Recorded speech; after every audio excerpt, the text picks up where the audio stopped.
Ay, lo poco que nos faltaba ver. Vamos a terminar con lo que nos faltaba del patrón intersticial, pero para eso necesito que ustedes me digan qué se acuerdan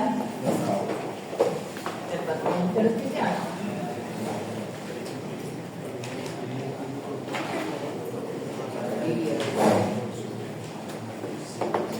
Voluntarios primero, no lo voy a hacer.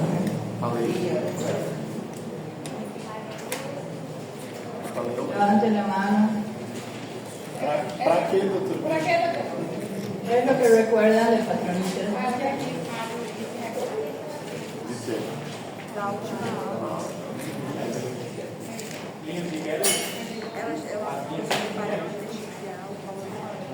Primero, ¿qué era el patrón intersticial? Para ustedes, ¿qué podrían explicarle a alguien que no vino a la última clase del patrón intersticial?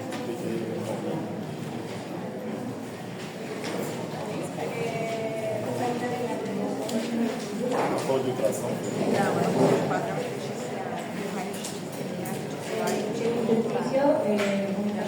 Va a ser canal de soporte del pulmón, donde va a haber el daño de trasvaso en linfa, en bronquio, dependiendo de lo que están viendo.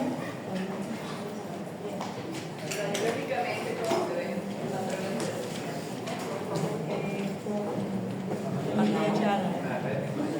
Sí, con las líneas de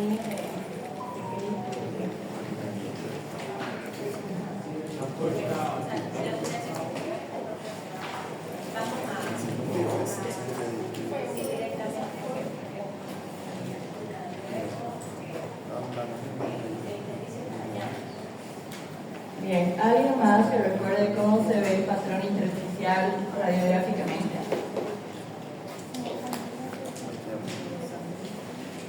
Ya.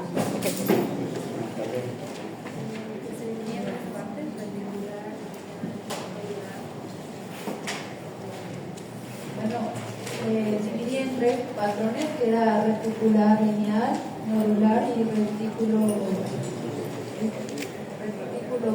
nodular. Entonces, de nuevo, estamos hablando nosotros de la afectación selectiva del intersticio pulmonar, que era el intersticio pulmonar, la red de soporte de la estructura pulmonar microscópica compuesta por vasos linfáticos y tejido conectivo. Entonces, en condiciones normales no debería ser visible en una radiografía. Y cuando está afectado, si van a entrar en silencio, por favor.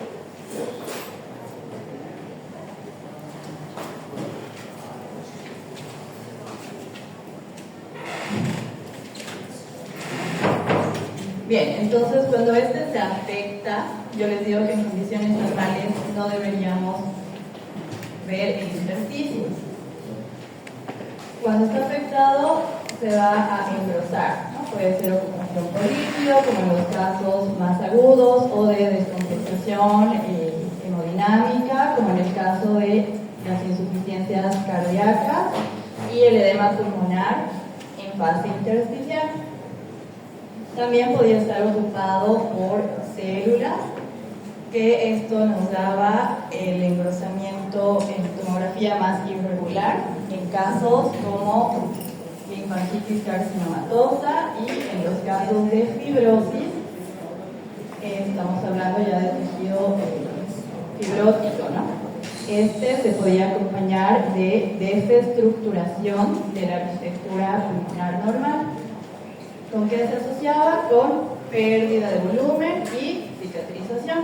Entonces, ya no es un pulmón que funciona. Ahí lo último que habíamos visto era el patrón de panalización, que prácticamente era un pulmón ya no funcional, ¿no? Y habíamos quedado en que para nosotros comunicar este diagnóstico al paciente teníamos que tener especial cuidado, no lanzar el diagnóstico así a priori solo con una imagen radiográfica, ¿no? Tomar en cuenta los factores clínicos, los antecedentes del paciente, porque no solamente estamos hablando de causas fibróticas, sino también podemos tener otras etiologías.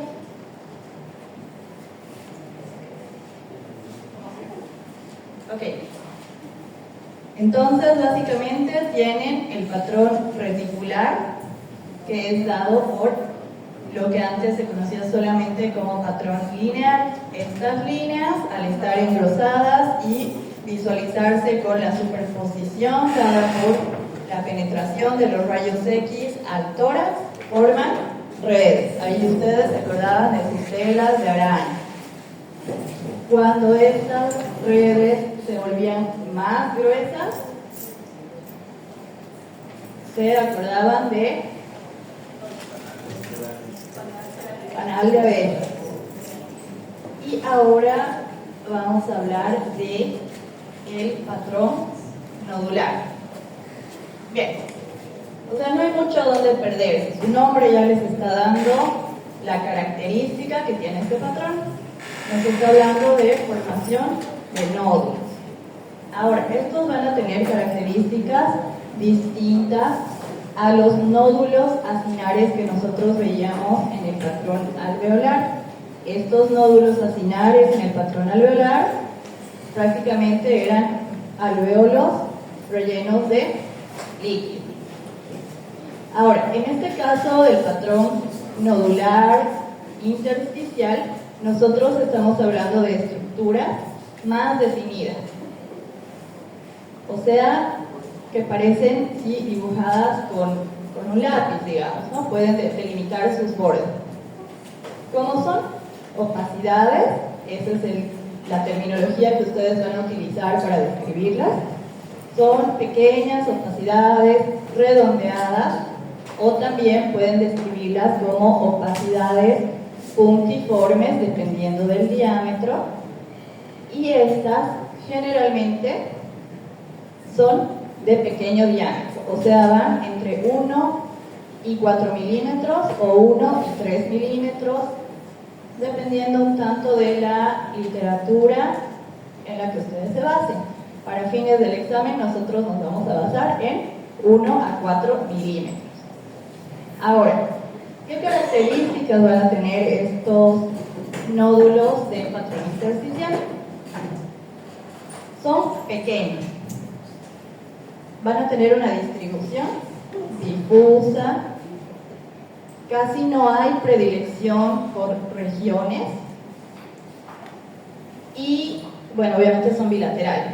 Ahora, estos pequeños nódulos se van a asociar generalmente a cambios por patologías granulomatosas. Principalmente en nuestro contexto hablamos de tuberculosis y sarcoidosis.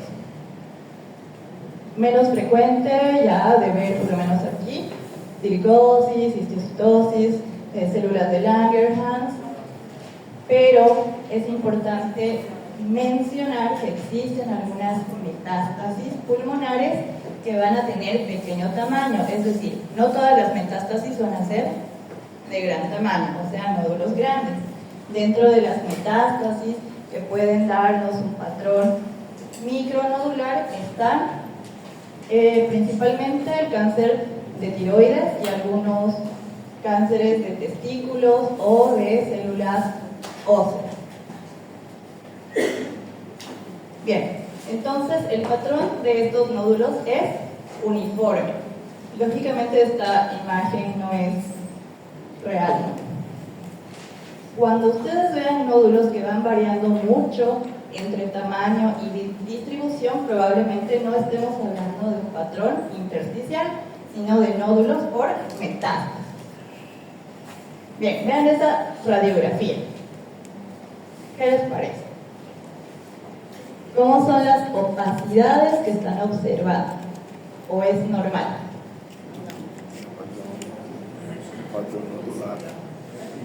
Elas estão mais arredondadas, né?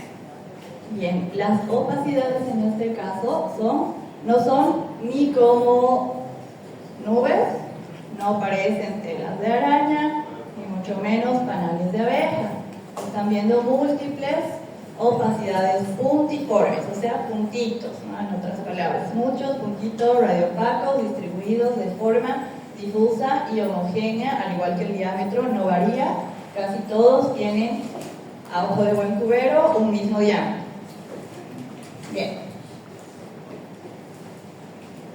Ahora vemos la imagen tomográfica del mismo paciente. Entonces ahí lo que ustedes están viendo, innumerables, porque no pueden contar ni definir exacta ni aproximadamente cuántos nódulos tiene este pulmón, pero lo que sí pueden hacer es describir si todos estos tienen diámetros similares, si la distribución va a tener algún predominio en tercios o en lados. En este caso, la distribución es uniforme, tanto superior como inferior, y el diámetro entre 1 y 4 milímetros.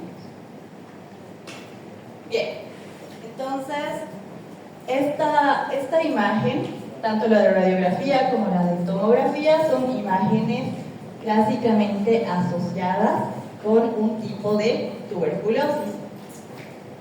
¿Alguno de ustedes de repente ha visto en otra materia o podría decirnos, bueno, no sé, qué tipos de tuberculosis conocen primero dentro del pulmón? Miliar. Ya, tuberculosis miliar, ¿qué más?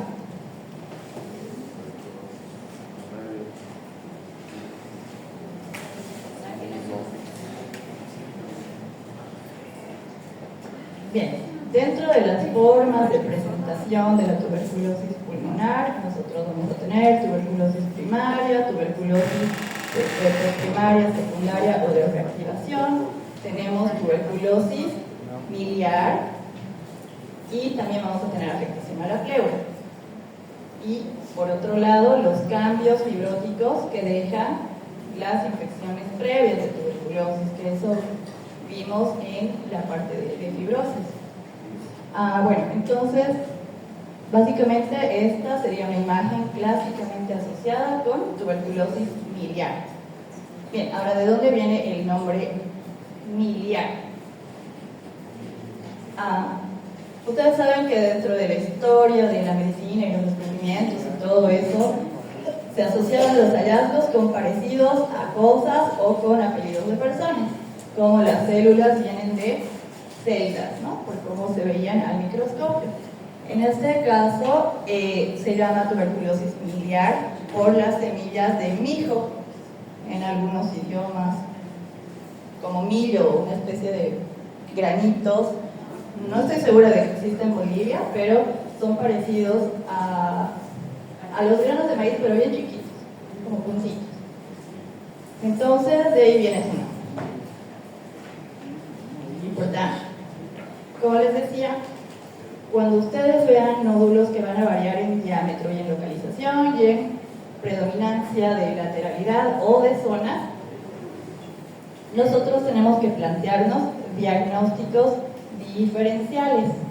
Dentro de los principales diagnósticos diferenciales vamos a tener las metástasis.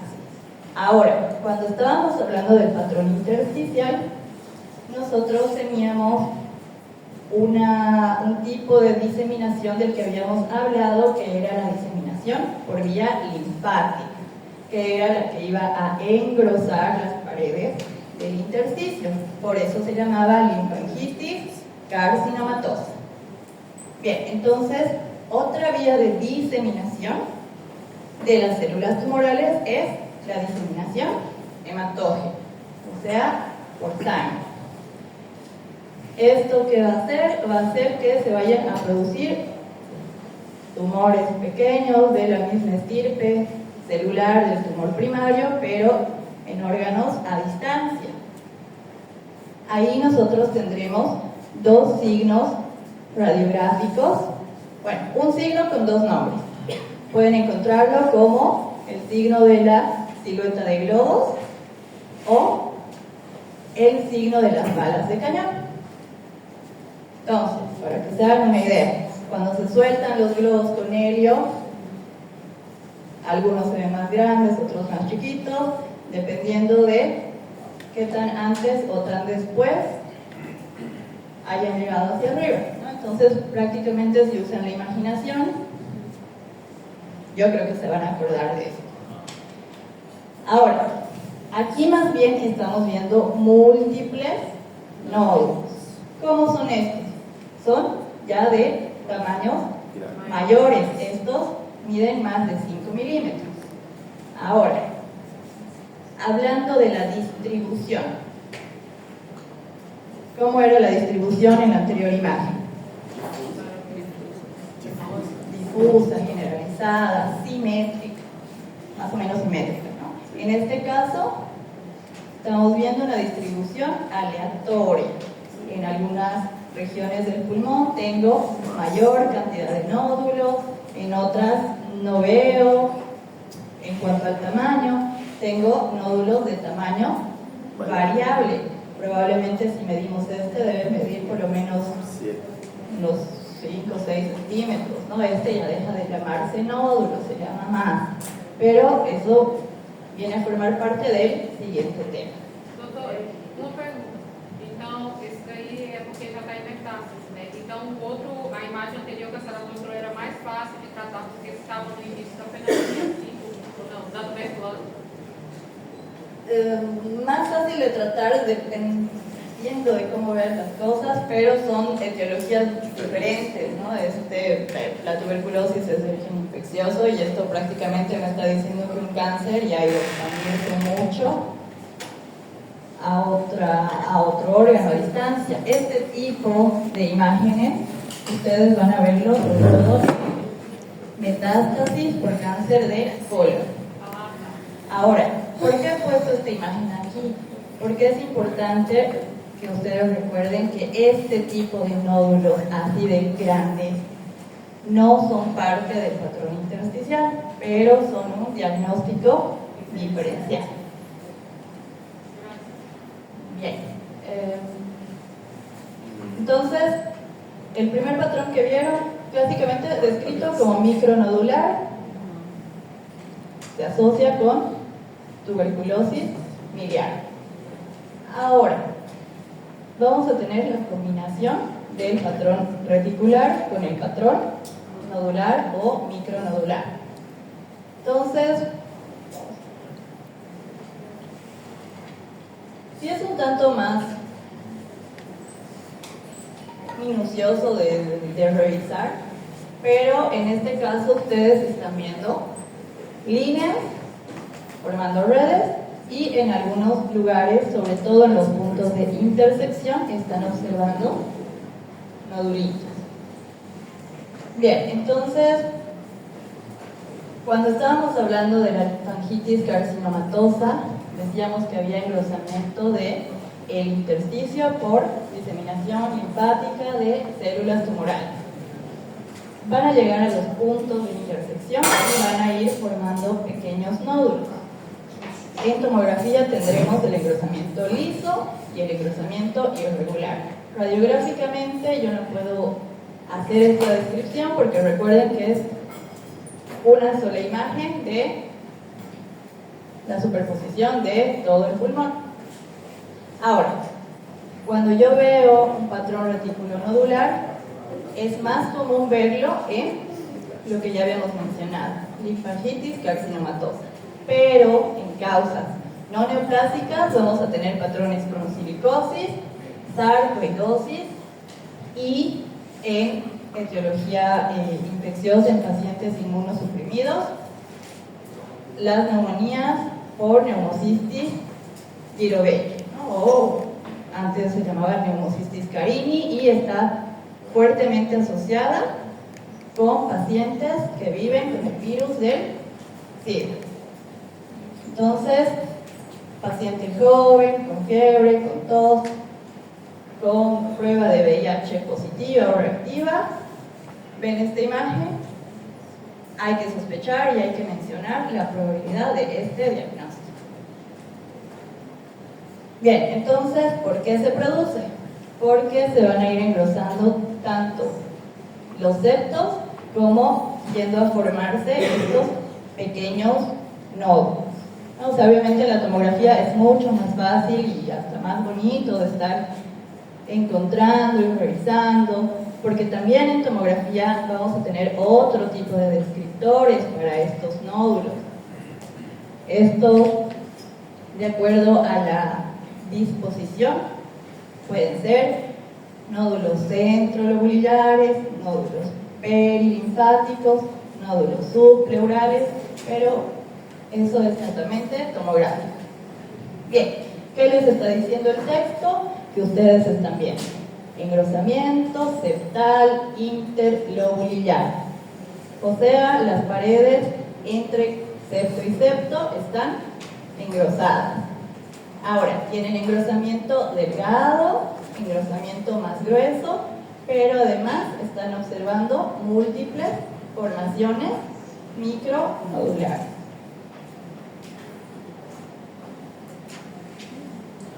Y bueno, ahora sí yo quiero que ustedes vayan analizando esta imagen. Les voy a mandar al grupo.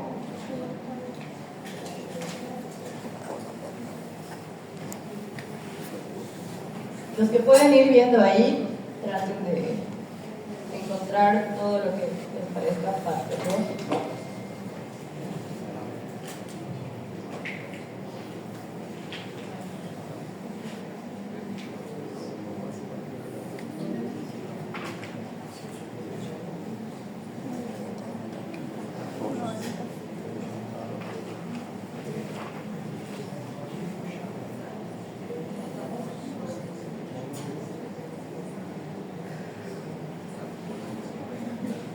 Pueden irse anotando ahí en su cuaderno las cosas que encuentran o las áreas que les parecen patológicas. Ahí como una sombra, como no sé, como un globito ya.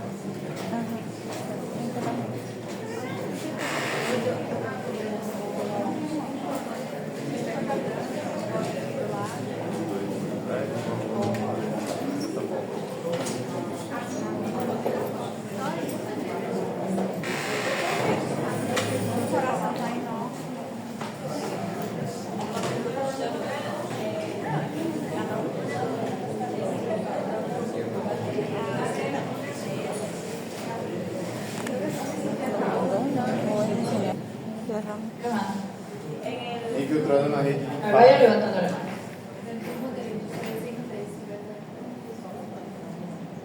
Ya, puede ser.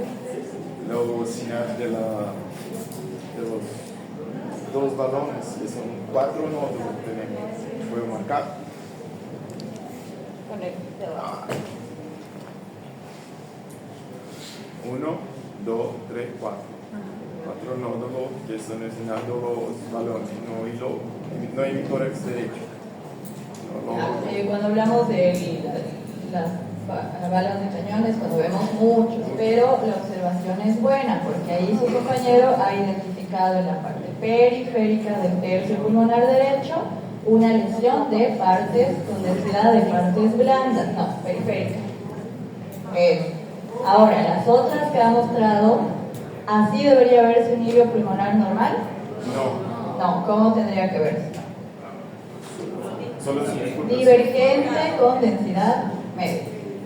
Entonces, aquí sería la red linfática que está infiltrada y difusamente en los dos emisores. Além disso, esa opacidad en toda la parte periliar y lateral, que también confirma lo infiltrado, ¿no? Es decir, todos los vasos sanguíneos y la red linfática está infiltrada, porque la densidad es más opaca, ¿no? muy bien. Ahora, está bien lo que dice su compañero, vamos a darle una explicación ahora a estas opacidades periliares. Estas opacidades alrededor de los hilios que están observando ustedes no se parecen a las opacidades periliares en el edema pulmonar que les daba las alas de mariposa, porque bien como él dijo, ha definido lesiones de aspecto nodular. Entonces, hay algo ocupando esa región iliar. ¿Qué podría estar ocupando esa región iliar? ¿Qué se les viene a la mente? así de definido. No más. Ya, una lesión sólida, algo que está ocupando espacio. En este caso podrían ser bien ganglios linfáticos. Si yo estoy observando aquí otra densidad de tejido blando periférica, ¿qué será? ¿Qué podría ser esto?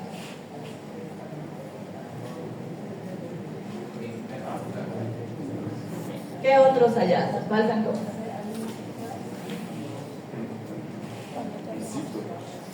Externo, ¿no? Ya, eso puede ser por edad, bien.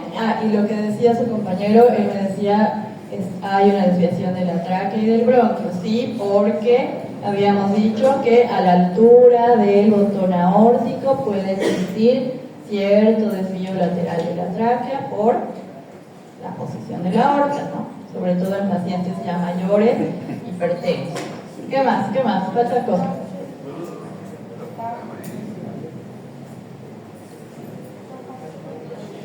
A ver, ustedes ya han visto, ya han mencionado vía aérea, ya han hablado del corazón, ahí su compañero nos ha hablado del infiltrado intersticial, solo falta afinar algunos detalles, pero al menos han identificado bien las principales imágenes patológicas, además de la lesión sólida. Dentro de su evaluación sistemática, ¿qué les está faltando revisar? ¿Qué estructuras, qué áreas les está faltando revisar? El corazón, la base del pulmón.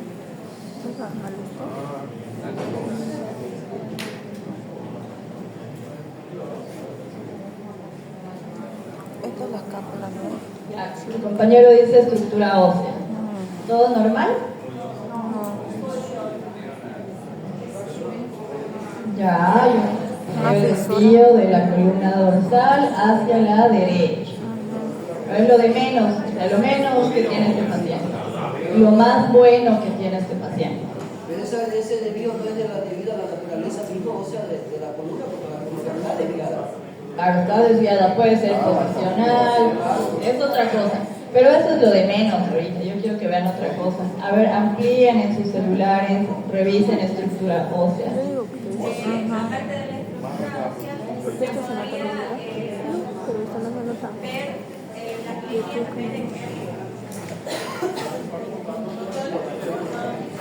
Y esto está muy arriba. Eso pues la base del pulmón izquierdo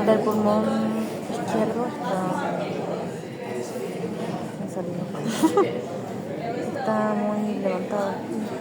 Eso es. Ay, no sé. Estoy marcando tu pantalla. No me acuerdo qué era cuando estaba así.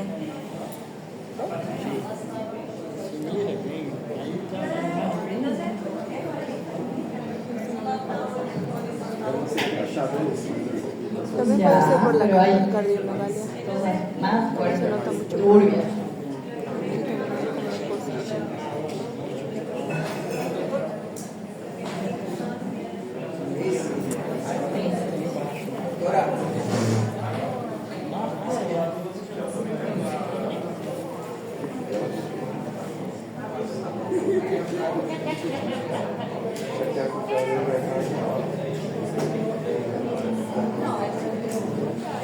Los diafragmas, dice, ¿qué les parecen los diafragmas? ¿Están? El derecho siempre va a ser un poco más alto que el izquierdo.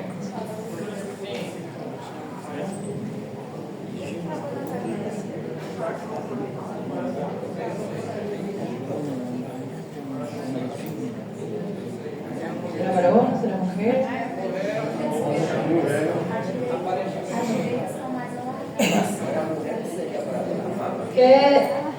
¿Qué estructuras óseas son evaluables en una radiografía de tórax?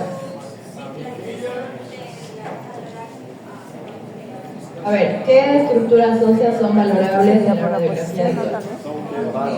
Ya, costillas, clavícula, columna vertebral.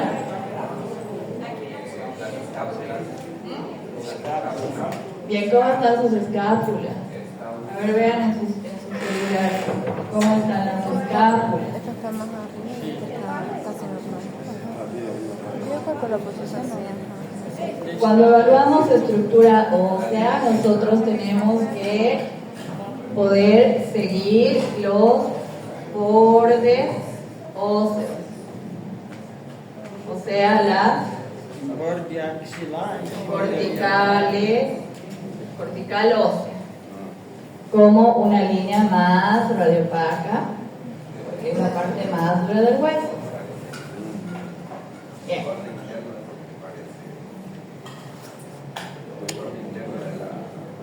La escápula derecha parece irregular.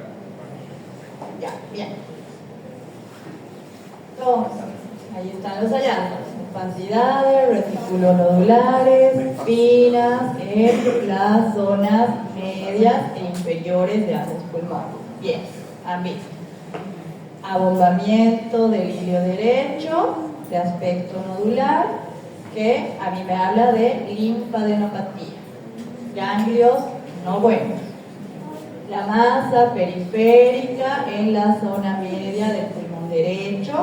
Ahora, cuando describan o encuentren una masa, ¿cómo son sus bordes? Los bordes mediales son lisos. El borde externo es indistinto porque ahí tengo superposición de estructura. Bien. Después, si ustedes están viendo la imagen en sus teléfonos, tenemos destrucción de una parte de la escápula derecha, ocupando la cavidad glenoidea. Es decir, yo por aquí puedo seguir la línea cortical y aquí ya no veo. Y también tenemos la corteza lateral de la escápula izquierda borrada. No estoy observando un evidente derrame pleural. Bien, con todos estos hallazgos, ¿de qué creen que podría tratarse o qué creen que podría tener este paciente? Ya, linfagitis carcinomatosa, pero ¿qué más? ¿Por qué? Uma metástase o início.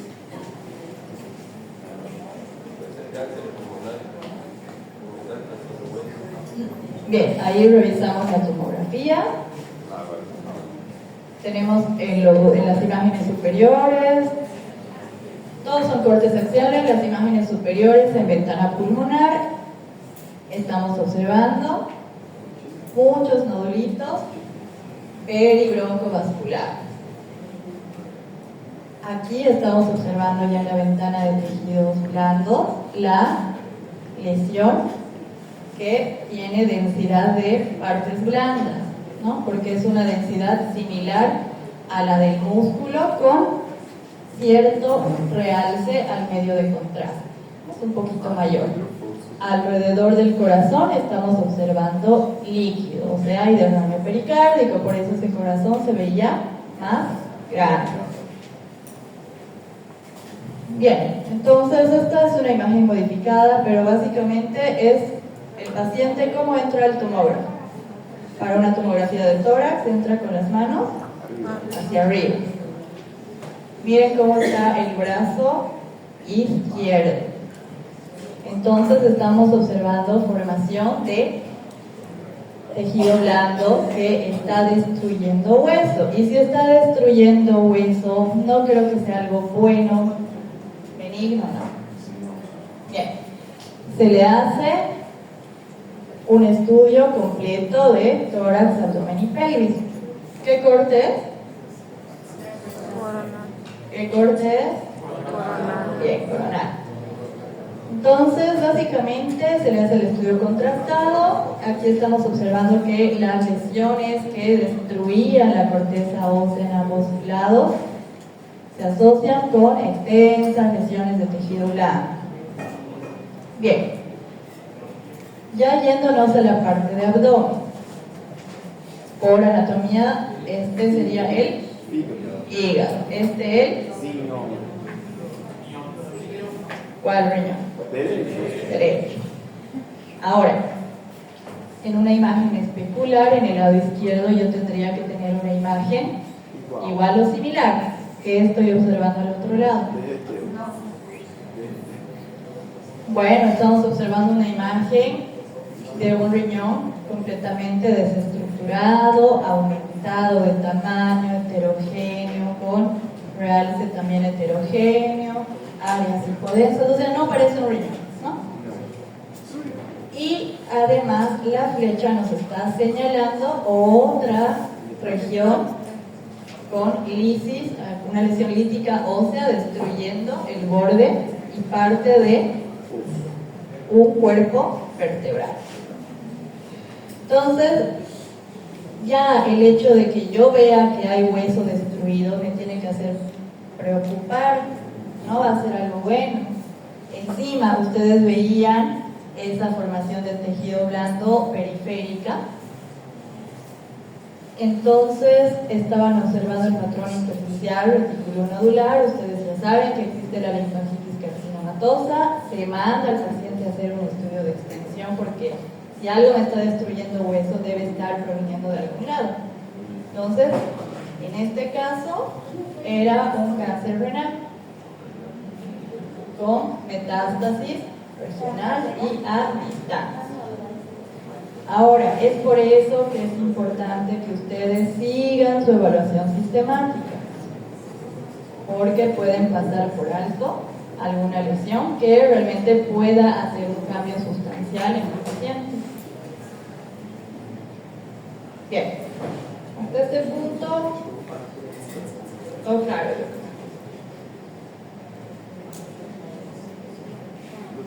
Y ya nos tocaría el penúltimo también.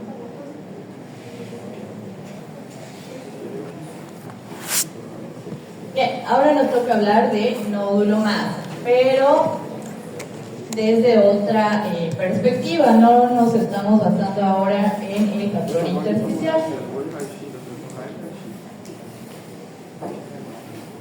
Bien, ¿qué es un nódulo pulmonar? Un nódulo pulmonar solitario o NPS para fines de ahorrar espacio va a ser una opacidad redondeada, delimitada y rodeada por aire, cuyo diámetro es menor de 3 centímetros. Entonces, en el patrón intersticial era de 1 a 3 milímetros y hablábamos de micronódulos.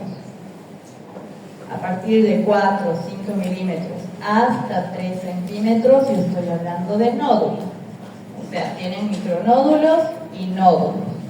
Estos nódulos ya son más grandes, ¿no? Entonces, alrededor vamos a tener aire. Y para yo hablar de un nódulo pulmonar solitario, este no tendría que estar en contacto con pleura, con hilio, ser un hallazgo incidental. Entonces se van a acordar de el número 3. Es nódulo hasta los 3 centímetros. Es masa a partir de los 3 centímetros. Cuando ya sea muy grande este nódulo, esta masa, más de 3 centímetros, se asocia fuertemente con malignidad. Entonces los micronódulos llegan a ser pequeños. Como les digo, pueden encontrar variación de acuerdo a la bibliografía, pero si estamos hablando de tomografía, hasta 7 milímetros.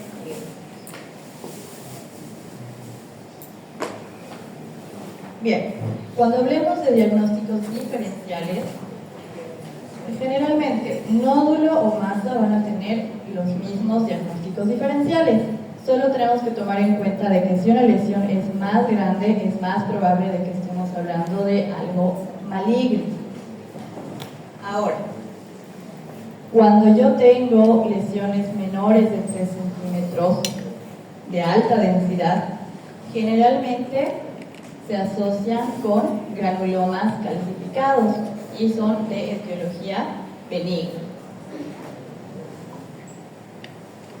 Bien, entonces nosotros tenemos que recordar el principio de la construcción espacial.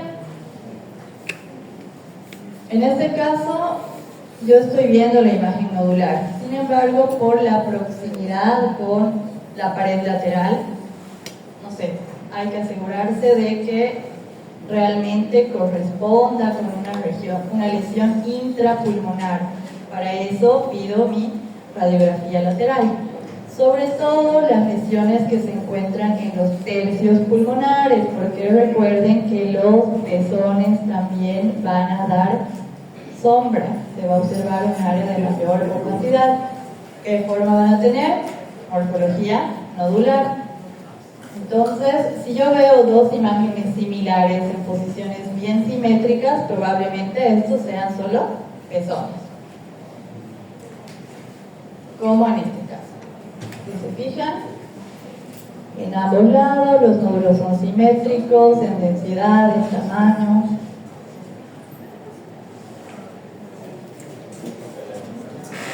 Bien, al igual que en el resto de nuestras imágenes, nosotros tenemos que describir las características de la imagen. ¿De qué vamos a hablar de este nódulo? ¿Qué cosas me importa? ¿Qué es sustancial mencionar en las características de los nódulos pulmonares? Tenemos que hablar de sus bordes. Y vamos a tener, sobre todo, asociadas con benignidad, los bordes lisos, completamente lisos. En este caso, el borde sí es liso, pero yo estoy observando algunas pequeñas prolongaciones. Y este es un borde que tiene como una bilobulación. Obviamente en la parte central estamos observando densidad de aire. Bien, ahora estamos viendo nódulos lobulados. Este también es lobulado, pero ya tiene otras pequeñas prolongaciones, y este tercer nódulo ya es un tanto más irregular y además tiene una banda densa que se adhiere a la pleura. Y finalmente vamos a tener a los nódulos espiculados. Espiculados como irregulares, prolongaciones en varios sentidos, de disposición radial. Cuando yo veo este tipo de imágenes espiculadas, irregulares, con incremento tenue de la densidad periférica, me está hablando de una lesión de crecimiento rápido, desorganizado. Si estoy viendo los bordes lisos, es algo que probablemente ha ido creciendo con el tiempo, por capas, sin ir molestando de golpe al resto del tejido pulmonar. Entonces, si los bordes son lisos, muy probablemente sea una lesión benigna. Por el contrario, si yo veo una imagen así toda desordenada, desestructurada, que está distorsionando el pulmón adyacente, es algo o que ha crecido rápido o que es muy agresivo. Entonces, es importante. Los nódulos lobulados y los nódulos espiculados ya tienen mayor asociación con lesión maligna. Bien. Otra cosa que nosotros tenemos que ver son la presencia o ausencia de calcificaciones. Esto sobre todo en la tomografía. ¿Por qué es importante? Si yo tengo un nódulo completamente calcificado, con calcificación difusa o casi todo calcificado, a ver, si está calcificado, yo creo que el nódulo ya no va a crecer, a menos que yo esté frente a un paciente cuyo tumor primario sea óseo. Ahí cambia la figura. Pero si no tiene ningún tipo de sospecha neoplásica, más bien tiene antecedentes repetidos de infecciones, en un contexto en un país como el nuestro, donde la tuberculosis está por todo lado, es un granuloma calcificado hasta que se demuestre lo contrario. Entonces, cuando se están calcificando los granulomas, se van a ver así. Cuando ya están completamente calcificados, se ven así.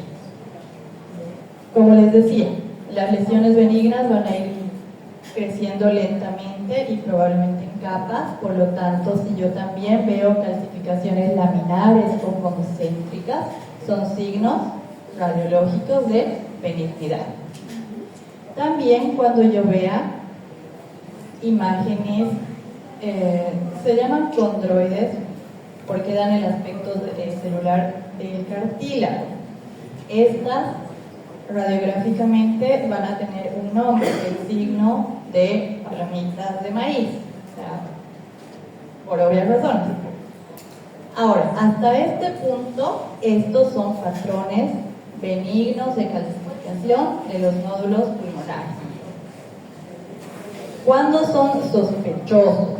Cuando yo tengo calcificaciones excéntricas o cuando tengo microcalcificaciones, porque las microcalcificaciones también me hablan de que hay la producción, o sea, hay angiogénesis, pero esta es descontrolada y tengo pequeños puntos de impacto, microscópicos. Ahora, si yo quiero detectar calcificaciones, hay algunas que sí se van a ver en la radiografía y hay otras que probablemente no se van a ver o se van a notar muy poco. Entonces, el mejor método de estudio para evaluar nódulos pulmonares, sobre todo en esta edificación inicial, es la tomografía.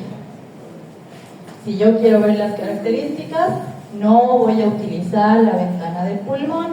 La ventana del pulmón lo que hace es modificar los contrastes para específicamente ver parénquima pulmonar.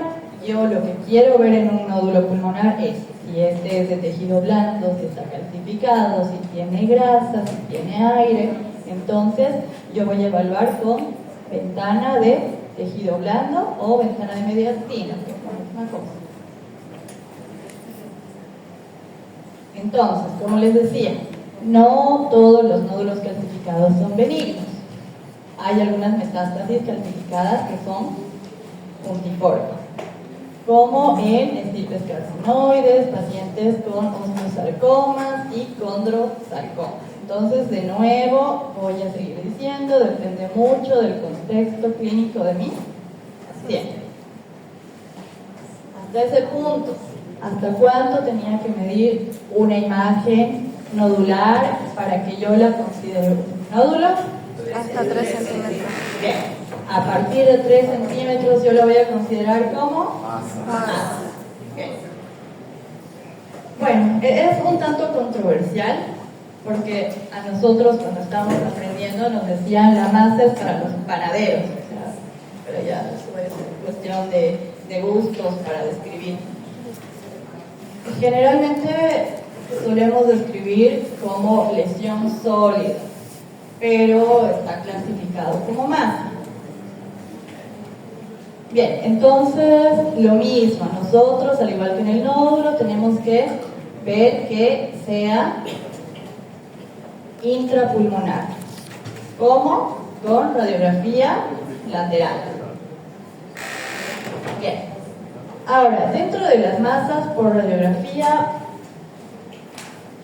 ¿qué tenemos que ver? Igual, los bordes, la densidad, si es homogénea, si es heterogénea, si está cerca de la pleura, si está cerca del mediastino, la ubicación. Algunos tipos de cánceres van a ir al lóbulo superior, vamos a tener otras dentro de las divisiones de cáncer pulmonar, los cánceres centrales, que son, o sea, a partir del bronquio. Entonces van a verse sobre todo en las regiones periliares. También tenemos carcinomas periféricos. Ahora, no todas las masas pulmonares van a ser malignas. Por ejemplo, en este caso, los quistes broncogénicos. Podemos encontrar quistes incluso paraesofágicos, pero estos van a tener la característica de, a ver, ¿cómo describirían esta lesión? ¿Qué es lo que tienen que tomar en cuenta? Sí, es liso. Ya, es una lesión radiopaca, bien, ¿de qué forma? Ya, circular, ovoidea. ¿Cómo son sus bordes? Lisos. Lisos. ¿Tiene calcificaciones? No, es una densidad homogénea y no hay, por lo menos no hay macrocalcificaciones. Entonces, ahí foto ampliada, una masa bien delimitada, circunscrita. ¿Localizada dónde? Segmento derecho. Ya, en el pulmón derecho, pero tercio superior, medio, inferior, medio. Bien, tercio medio. Esta sería la puntiforme, ¿verdad? Ese lóbulo tendría lo que se dice la característica puntiforme, ¿qué digo? Puntiforme. No, puntiforme es como un punto, los micronódulos. Difusa. Esta ya es grande. Si te fijas, ocupa más del espacio intertextual. Ahora, el quiste broncogénico es de etiología benigna. Esa imagen, así yo no sepa histológicamente qué es, esta masa pulmonar, ustedes la van a describir. Se observa en tercio medio del pulmón derecho una masa pulmonar con características de lesión benigna. No puedo decir a secas que es o no es benigna, porque yo radiográficamente no tengo microscopio que esté analizando la célula. Habla de características radiográficas, características tomográficas. En este otro caso, entonces estamos viendo igual, una masa relativamente circunscrita en el tercio superior del pulmón derecho. Ahora, en este caso, no es tan homogénea. Ahí, si ustedes tienen dentro del contexto clínico del paciente que tiene antecedente de neumonía o está con mucha fiebre, podría ser un absceso pulmonar, ¿no? Ahí lo mandamos a tomografía. Ahora, no todos los abscesos pulmonares son homogéneos, dependiendo de la estirpe bacteriana. Por ejemplo, los abscesos que se forman en cavitaciones pulmonares por tuberculosis. La imagen clásica es de una masa, una lesión de bordes más o menos irregulares, paredes gruesas, y en la parte central estoy observando aire. Pueden tener presencia de niveles hidroaéreos, ¿no? O sea, hay presencia de líquido y presencia de aire. Entonces, también existen algunos cánceres que se pueden cavitar.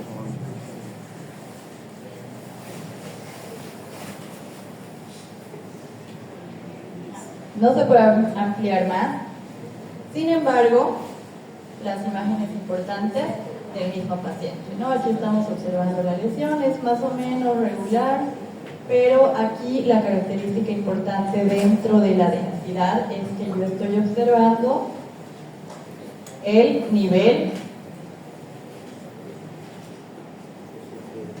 ¿Nivel qué? Nivel hidroaéreo.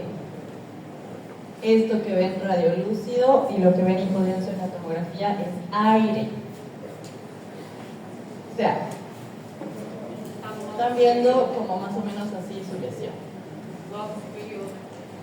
Los bordes no, o sea, los bordes se ven radiopacos, gruesos de su pared, y esta parte inferior también se ve radiopaca porque es el contenido líquido. La parte que ustedes ven radiolúcida aquí dentro de la masa es el aire. O sea, imaginen una botella de agua. ¿Hacia dónde se va a ir el aire? Hacia arriba, y en la tomografía hacia adelante. Este es el nivel hidroaéreo. Ahora, en la ventana de tejido blando, en otro corte más inferior, yo estoy observando claramente la densidad de agua distinta a la densidad de la pared, ¿no? Densidad líquida y densidad de tejido blando.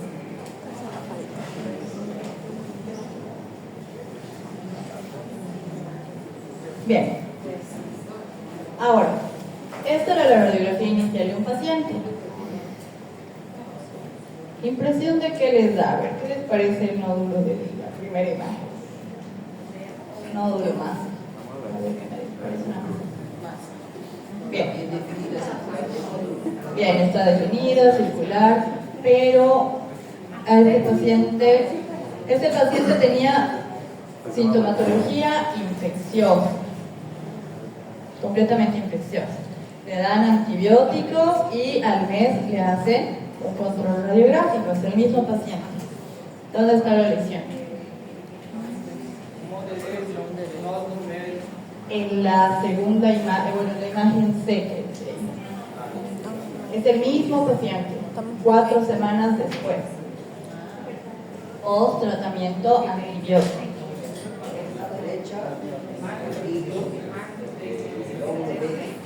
Pero ¿qué pasó? Mas só tá faltando C, né? Está más pequeño. ¿Dónde está? Ahí.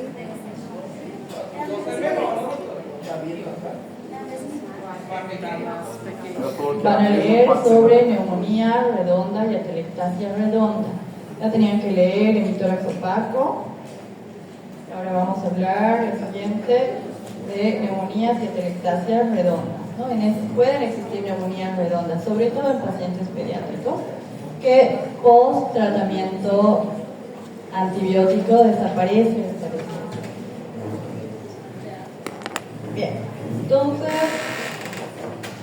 han visto ya, dentro del diagnóstico diferencial vamos a tener carcinomas, granulomas, ahorita vamos a hablar de los amartomas y metástasis, neumonías, abscesos, quistes hidratíricos y aspergilomas dentro de las causas infecciosas y dentro de, por ejemplo, otro tipo de causas misceláneas, hematomas, infartos, dilataciones de bronquios, quistes broncogenitous y malformaciones, tanto arteriovenosas como de la división pulmonar.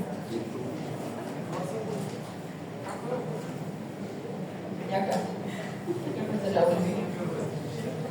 Ok, entonces es la radiografía y la tomografía del mismo paciente. Como aquí se está pixelando un cacho la imagen, quiero que se fijen en la tomografía. Ustedes ya han visto cuáles son los patrones de calcificación de los nódulos. Bien, ¿cómo es la calcificación de este nódulo pulmonar? Central. Ya, central. Y es extensa. ¿Cómo son los bordes de la lesión? Liso. Es liso. Listo. Y bueno, está en discreto contacto con la pleura. Doutor, um paciente nesse estado ele já está bem avançado. Estado de saúde. Ahí, ustedes ya como médicos tratantes saben toda la historia del paciente antes de llegar a la imagen. Generalmente a mí solo me llegan las imágenes y ahí me toca indagar. Muchas veces solo me tengo que quedar con la anamnesis. Raramente yo me voy a poner a buscar al paciente o a solicitarle estudios, porque no es. Pero de ustedes sí, se supone que ya conocen toda la historia de su paciente. Ahora, no sé si se alcanza a ver, pero por lo menos para los de adelante, ¿qué les parece ese nodulito? ¿Ven? Solo así. Laminar. Bien. ¿Cómo es su densidad? ¿Es homogéneo? ¿Es heterogéneo? Micro. Heterogéneo, ¿por qué? Porque tiene.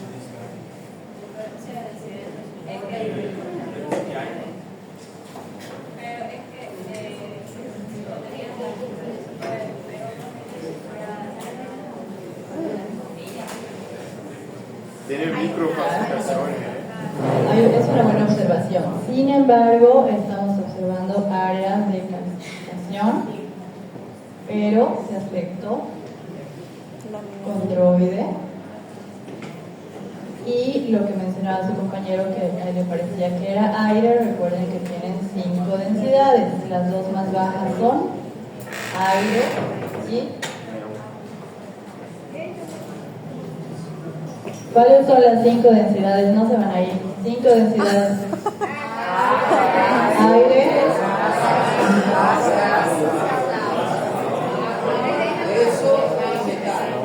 Bien. Entonces, ¿cuáles son las dos más bajas? Aire y grasa. Cuando yo veo un nódulo pulmonar regular o lobulado que tiene calcificaciones grandes, distróficas, con aspecto en palomitas de maíz, y veo densidad grasa, por defecto, el 95% de las veces es un amartoma pulmonar y es benigno. Amartoma pulmonar. Bien, ¿qué quiero decir? Ahí estamos viendo la tomografía de este paciente.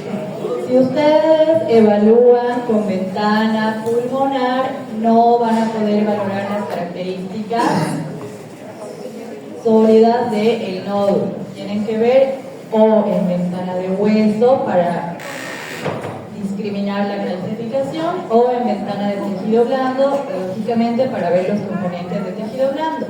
Entonces, miren las características de estas calcificaciones. Son grandes y por dentro tiene áreas de menor densidad de grasa. Entonces, el mismo paciente. Ahora, cuando ustedes ven nódulos de bordes lisos, así lleguen a ser lobulados, con calcificaciones en palomitas de maíz y con contenido de grasa en la tomografía. Si el paciente no tiene ningún otro signo, síntoma o factor de riesgo, es un amartoma pulmonar, y este tipo de lesiones ya no requiere estadificación. Entonces, ahí hay otros ejemplos. Bien, básicamente, si quieren revisar de nuevo, todo esto está en un artículo de la Sociedad Española de Radiología. Sin embargo, hay... Sí, los voy a mandar, pero algunas personas quieren... Ya, entonces, solamente para mencionar, antes de que puedan salir, o antes de que yo me vaya, existe una clasificación actual, que es el LUMRAT, que le asigna puntuación a cada característica de las que hemos ido hablando, además de factores clínicos como, no sé, paciente tabaquista, antecedentes de cáncer, entre otras cosas, y es una calculadora del riesgo con probabilidades de acuerdo a la imagen. Casi existe para todos. Si alguien quiere leer, no va a entrar en su examen, pero si alguien quiere leer. ¿Qué clasificación te quieren preguntar? LUMRAT.